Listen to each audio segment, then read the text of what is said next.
Welcome, everybody. We are here for Jujutsu Kaisen Modulo Chapter 7 Deep Dive. The chapter opens up, and we get to see the old geezer curse user who just got wrecked by Maru last chapter. We get to see him skulking about in the alleyways of the city, and he is stating to himself, well, I guess me and the sorcerers are going to play a little game of hide and seek for a while. But behind him, we have a shadowed figure tell him to don't move. And he, of course, we know he is senile. He has an obsession with living as a first grader. So he's like, oh no, I've been bad. Like, are you going to tell the teacher on me? Which hilarious dialogue here. And it makes it even a little sad because we know he is not obviously within his right mind currently. But the shadowed figure in the hallway then states that he's only going to say it one more time, and he begins taking a glove off of his hand, and we get to actually see that it is Usami.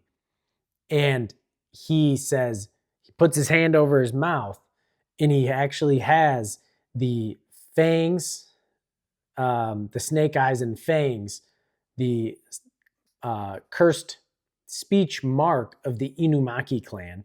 And he says, don't move. Uses the curse speech on the old geezer, locks him in place, and just rocks him and then kicks him in the face and just knocks him out cold. So this is, I mean, I wasn't expecting to see curse speech pop up, I guess, this early / maybe not at all in the series, but I guess the Inumaki clan is still one that it's continuing. We don't know. I don't really know how Usami has it. I don't know if he is from the lineage of the Inumaki clan. It's fundamentally different from at least Toge, who we've seen, because his seal was actually on his mouth and his tongue. But Usami is able to speak normally, but then utilize it from speaking basically through his hand, which seems like a much better way to do it, because then you can at least converse normally. We know that's why Inumaki Toge never spoke in normal words, is because with curse speech, every word can potentially be dangerous. So somehow they found a way to circumvent that. I'd love to get some more information on Usami, but he clearly, obviously, we know the old geezer is worn out. He just got beaten very badly by Maru, but Usami seems to be quite a capable sorcerer. So excited to get to see if we get some more from him in the future. But he just tells Mino to basically take care of the rest, which means detain him and get him out of here. And we then cut back to Cross, who is got Tsurugi like by the cuff of his neck, like his shirt, and he is just yelling at him like, what the hell did you just say? And Tsurugi has a very clever comeback here, because he realized he's like, he knows who this is, because all the way back at the end, I believe, of chapter 2, he believes he's speaking to Maru, but he's actually speaking to Cross, and Cross is like, don't talk to me. And so Tsurugi right here is like, well, I thought I wasn't supposed to talk to you, huh? Like, so even in this situation, he's just very cheeky with the comeback. So I love that from his character. And Maru is just, our Cross is interrogating him, like, why did you say the word neighbor? And Tsurugi's like, well, that's what you guys call it, right? Like, Maru said a friend who understands why the things that matter are so important to you. And Cross is just like, damn, like Maru and his big mouth. So obviously this title of neighbor holds a far greater significance than it does to us, even in like reality. Because most people, neighbor is just, oh, the people who live like to the sides of my house or apartment, or they live below me. That's my neighbor. But clearly, this is a much deeper meaning for the Sumerians. So he just continues to accost Tsurugi, even though we see in the panel Tsurugi is basically, after saying that, he has passed out. He's gone. He's laid out. He's just obviously suffered a lot of injuries with his battle against the curse user. And Cross still, though, doesn't matter to him. He's just going in. He's got a lot of anger built up. And he's like, you think we can be neighbors? Like, do you know the history of this country? Like, basically, you've just been living in a peaceful existence because the path was laid out for you by a superpower ever since the war. So, the Shinjuku Showdown, the superpower, like referring to probably like Gojo and Yuji and like the heavy hitters, all those guys, the superpower of Jujutsu High at that time set the groundwork and laid out the path for peace that they are now all benefiting from. And so he's like, how could you possibly understand us? Like, you don't have to constantly think about protecting your own lives. He's like, you humans have everything that you need to be human from the moment you are born. And he is like, I'm sure you guys look down on us as refugees, like we're dangerous, we're filthy, we're poor, and that things have gotten especially bad since the Kyoto Paranormal Security Treaty was signed, because Japan was established superiority amongst the international community because they are the ones that are in charge of all paranormal stuff. So that gives them an elevated status. And he finishes by saying, even if you wanted to be neighbors, we would refuse. And he looks furious here. So there's a lot of pent up emotions that Cross has on this subject of neighbors, that I think we will begin to see unfold, because we get some more information later on this chapter that I'm starting to think of some theories here.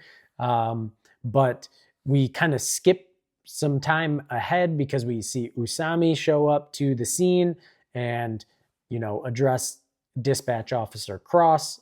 And then Cross is like acting Minister Usami. So they're back to, doing their political dance here. And Cross states that he wants to take Maru back to their mothership for treatment. And Usami is thinking to himself that I don't want the Sumerians to see Maru injured. So he's like, well, if it doesn't require any special treatment that he can like only get from you guys, the Sumerians, I would like to keep him here, and we'll do everything we can for him. And Cross just shuts that down immediately. He's like, no, we'll be treating him ourselves. And Usami's like, dang it. Like, I'm assuming he's worried that we're going to try to collect biological data from Maru while we're treating him, which, I mean, that is actually a legitimate concern that I personally would have, especially for Cross, even though he states, he wants nothing to do with his brother, thinks he's a fool, doesn't care if he dies. I don't truly believe that. I think deep down he does care about his brother, and I think we're going to see that come around. But we then see Cross standing over Maru, who's passed out on a stretcher, and he takes the patch, the Band-Aid patch, off of Maru and says that he's going to borrow it for a bit. And he takes the hair tie out of his hair. So obviously he is going undercover as Maru, because we know the patch and the different thicker headband is the distinguisher between Cross and Maru. And this is where next page we get a Mahito just like random jump scare introduction into Modulo here, because he's like upside down. It's a beautiful panel. And he just says, damn. So it's not him after all. And then it's Tsurugi waking up. So before we continue, I just want to like hit a pause button here because obviously this is probably the one thing from the entire chapter that is very big. It's like big and not big, but I know people are obviously going to love this and focus on this because it's a major antagonist from Jujutsu Kaisen showing back up. And I know like there's probably tons of thoughts of, Mahito reincarnation versus like old man Yuji. And I'm not saying that I would not be exceptionally hyped to see that occur. I want people to kind of manage their expectations because sometimes we, as a community and fans, we get way ahead of ourselves, set our expectations to the moon, and then if it's not met exactly how we expected, it's garbage, it's trash. Gege doesn't know what he's doing. That was a huge, huge thing for the original run of Jujutsu Kaisen. So I just want people to, temper your expectations. Obviously, through his dialogue, Mahito seems to be looking for somebody because he's like, well, it's not him after all. And my just initial thought, I believe that this Mahito is just the remnant that was left like on the pathway through the cursed realm where like souls travel after they pass. That's how we had Mahito at the end of Jujutsu Kaisen have a conversation with Sukuna after he was defeated. And because we know idol transfiguration manipulates the soul, so somehow he was able to leave like a piece of his soul in that pathway after death. So he seems to be searching for someone to have presumably maybe a conversation with. And my thought is obviously he's waiting for Yuji. He wants to speak to Yuji again, obviously from their history. But then that just begs the question of, well, why Tsurugi? Why did he think Tsurugi was potentially Yuji?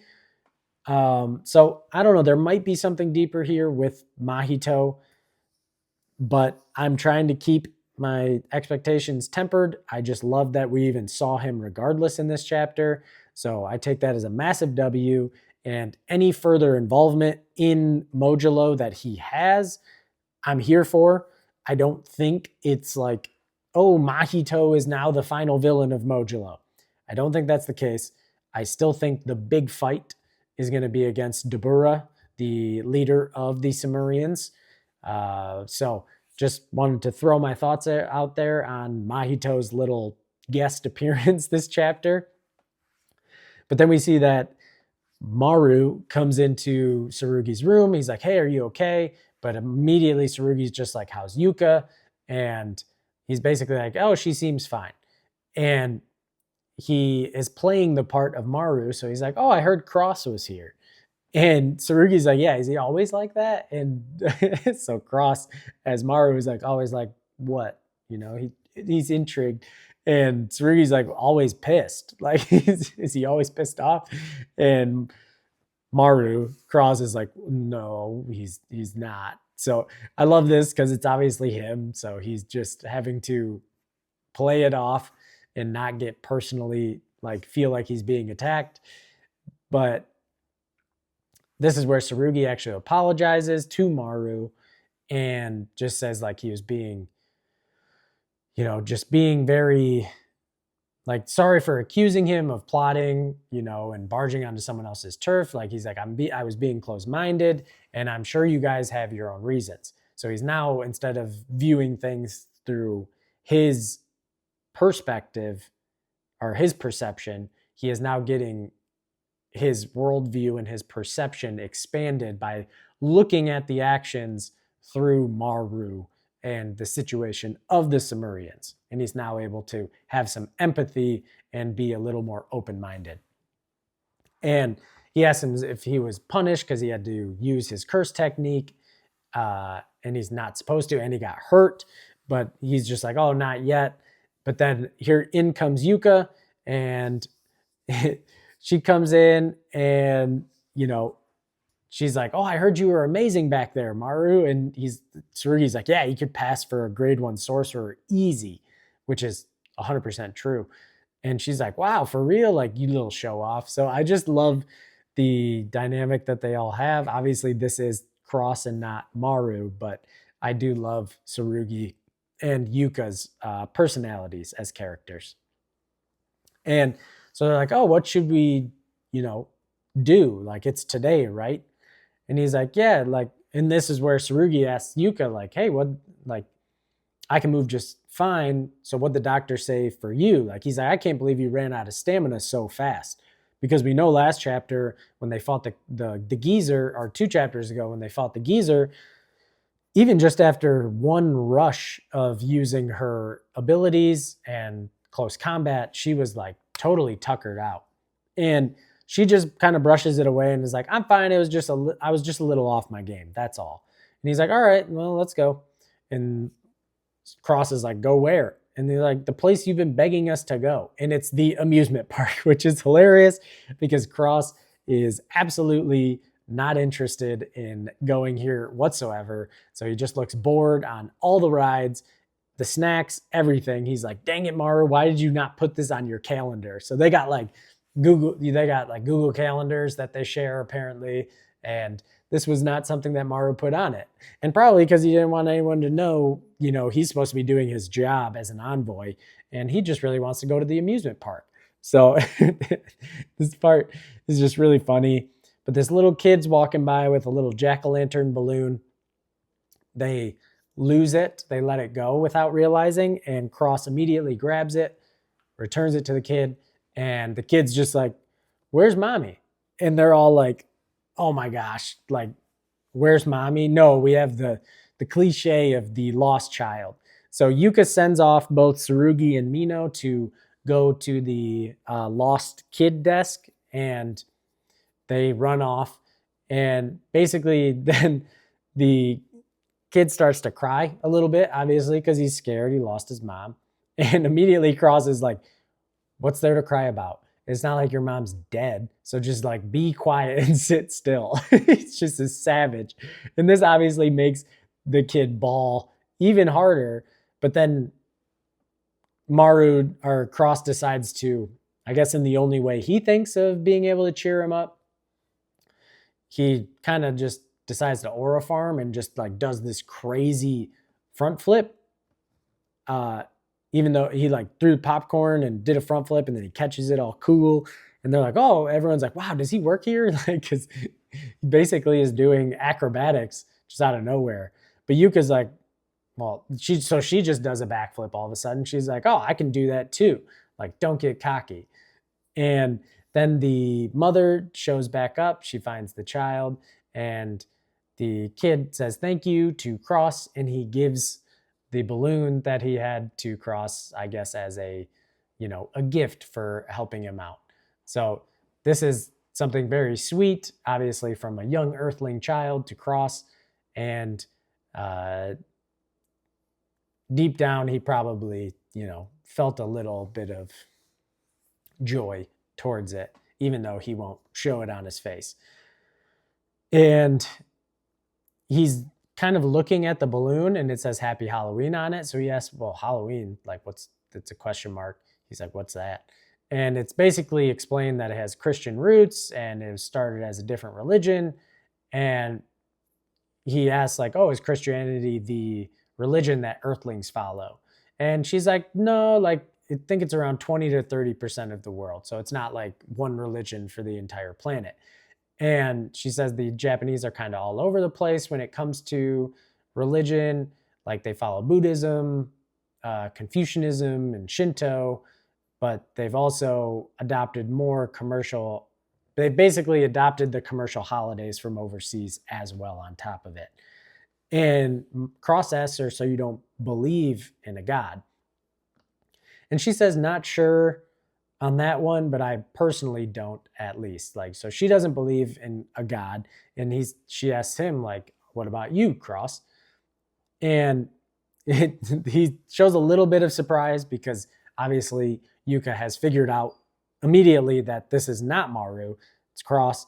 She's like, it's totally obvious. Tsurugi might have noticed, but basically, since he's always trying to be too cool for school, he doesn't want to potentially be wrong because then that will make him look uncool and not smart. So he just doesn't say anything. But then Cross continues here and he says that we Sumerians do have a god. And he asks her if she's heard of the story of like trampling on tablets before. And she's like, well, no, I haven't. Well, no, she asks Cross, like, have you heard of trampling on tablets?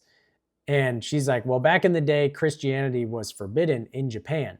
And to find out who believed in Christianity, they would get these tablets that are depicting Christ and tell people to trample on them. So walk all over them. And anyone who refused to trample on it would basically, they were said that they are Christian and they would be executed. And she's like, well, I can't help but think, like, if I were a Christian, I would just, step on the thing and then I would ask God for forgiveness afterwards. Because, like, once you're dead, it's all over.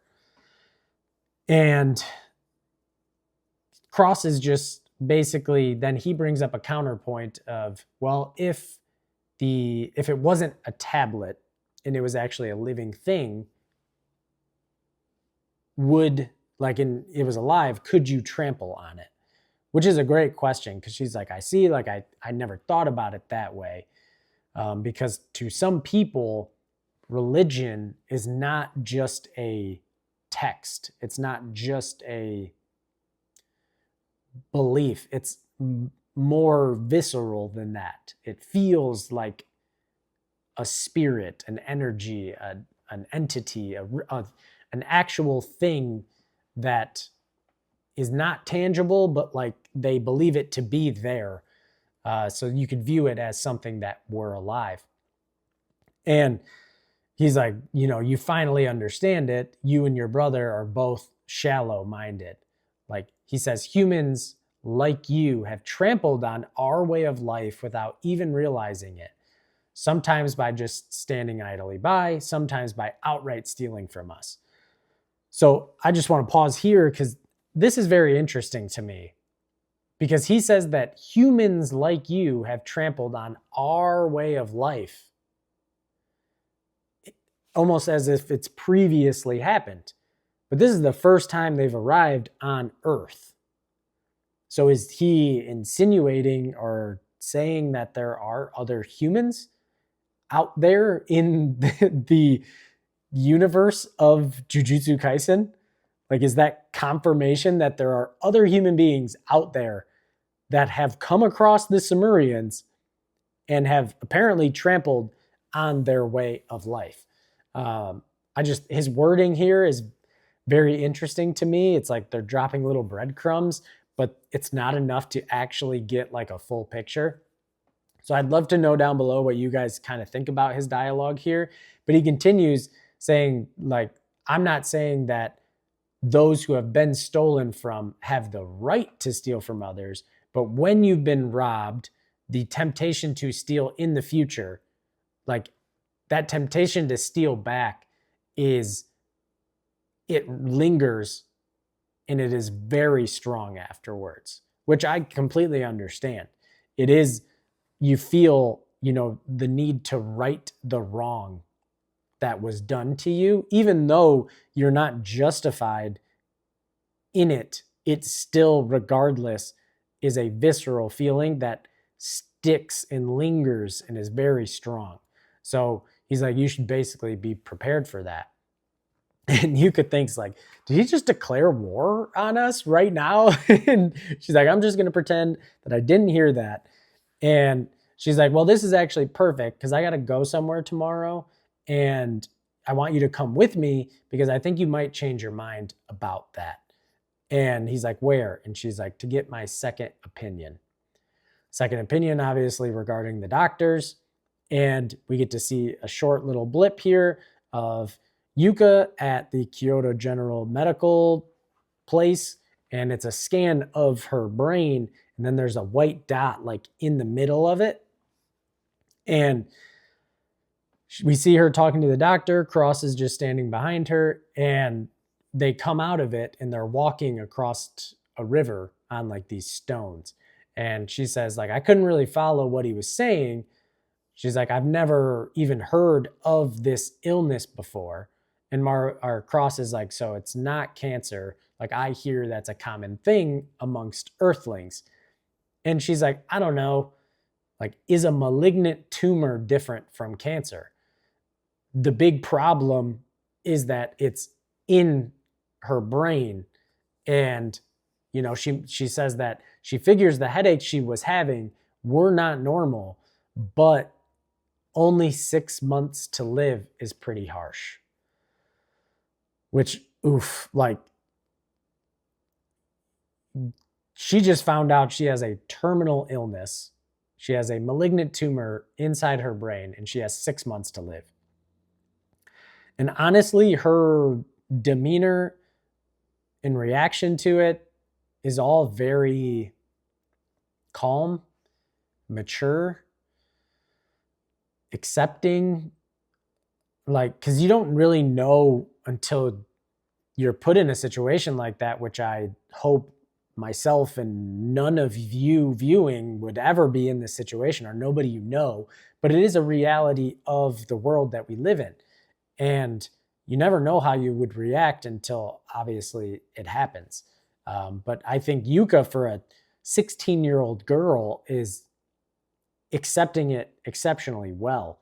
Obviously, she's grown up in a much different world, being a part of sorcery and who her grandparents were. So obviously, it's not surprising that she has a pretty different view than like a normal 16-year-old teenage girl would. But still, I got to give her some respect. And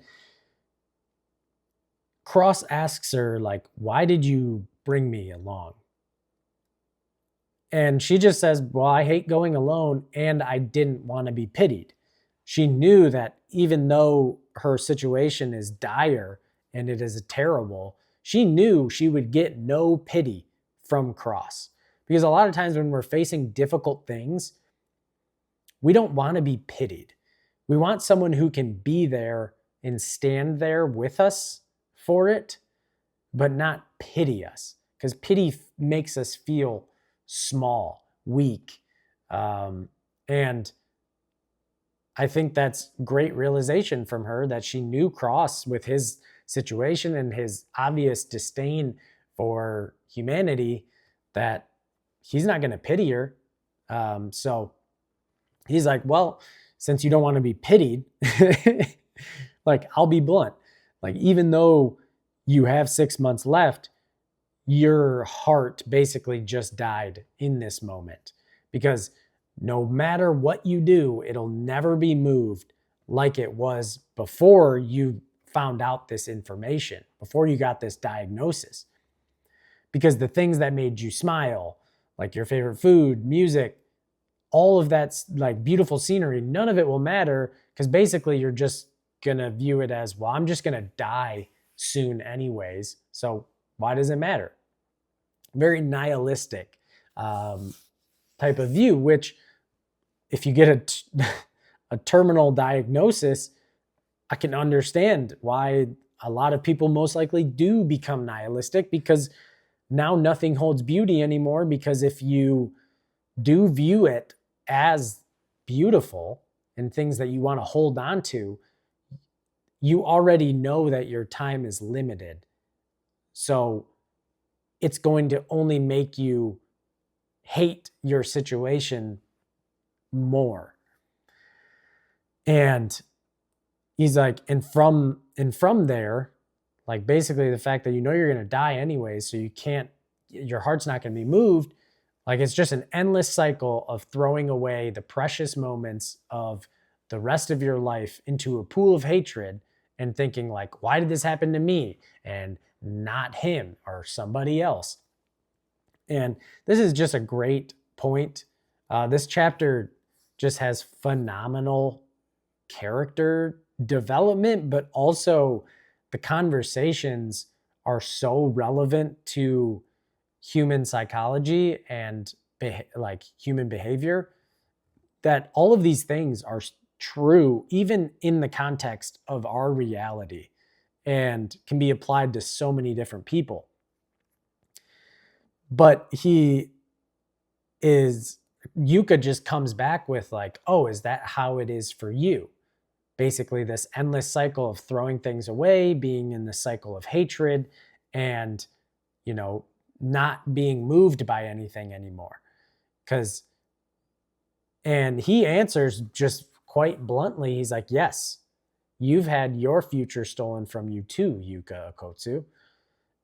And she just asks him, so what will you do, Cross? Steal even more from those who have been stolen from? And this triggers Cross because he's like, don't compare yourself to us. He said, we suffered a man-made disaster, not some illness or unfortunate accident. Which, quick pause here, he says that they suffered a man-made disaster, implying humans actually created the disaster. Again, he said that they've had their way of life trampled on before. And now he's saying that this situation they're in, being refugees, it's because of a man-made disaster. Someone intentionally created it. But it's interesting because when he refers to the people of Earth, he always says Earthlings. But now we've heard him say, multiple times, he talked about humans and then man-made. So this really does make me believe that there are other humans out there. And maybe honestly, my head is spinning a little bit from the implications here, because I don't think that Modulo is supposed to be a very long serialization, but now potentially we have a whole nother group of human beings out there already in space that have come in contact with the Sumerians. Or I'm just totally misunderstanding it, and I would love for any of you to kind of clear it up for me. But Yuka counters with, like, sure, you had your future stolen, but you just said that I've had mine stolen too. She's like, so maybe you lost your home, but ultimately you won't die. Like, she's like, I am going to die. So technically you're in a better situation than me. But then Cross is like, you think you're just going to change my mind just because like you won in a contest of bad luck? And she's like, well, that's not what I mean. She means it more in like, well, why jump to the end? Why jump to the conclusion? She's like, I can't change my situation because it's terminal. There's no cure for it. I'm going to die. But with you, like you guys, the Sumerians, you all have time. You have time to change and adjust. And she's like, it's okay to be, angry about how unfair your situation is. And it's okay not to forget it. So she's like, just tell me what happened to you and your people, because we are not your enemy, the Earthlings. And he's just like, that's idealistic nonsense. Like, you're standing on the opposite shore already on safety. You don't have to cross the river of danger. And you're trying to get me to accept your righteous arguments. But then he thinks to himself, no, wait, she's not on the other shore anymore. She is now on the same shore as him, because she is going to die in 6 months. But she is saying, let's do this. Let's cooperate. Let's cross this dangerous river together to get to the other shore, even though I am not going to see the ultimate end of it because I don't have long to live. And he just continues on like, you're all talking about coexistence, but in reality, you basically mean like live here on Earth without causing any trouble. Like, how long do they expect them to live? Like, checking their behaviors for Earthlings, spending years, decades living a miserable existence where they can't truly be themselves because they have to tamper down and fit into the box that earthlings would want them to because they're different. And you could just ask them, how long would you steal for? Because hating people and stealing from them is the easy choice. And that's why it becomes an endless cycle. But she said, let's put an end to all of that cross. And that is where the chapter ends. So this one, like I said, was extremely dialogue heavy, extremely character heavy. Last chapter was the best action chapter of Modulo yet, and this one was the best character chapter of Modulo up to date. So I already know this has been a pretty long one. I'd love to hear your thoughts about the chapter and, just what you're loving so far about Modulo. But I hope you guys all have a wonderful day or night wherever you are, and I will catch you guys in the next video. Peace.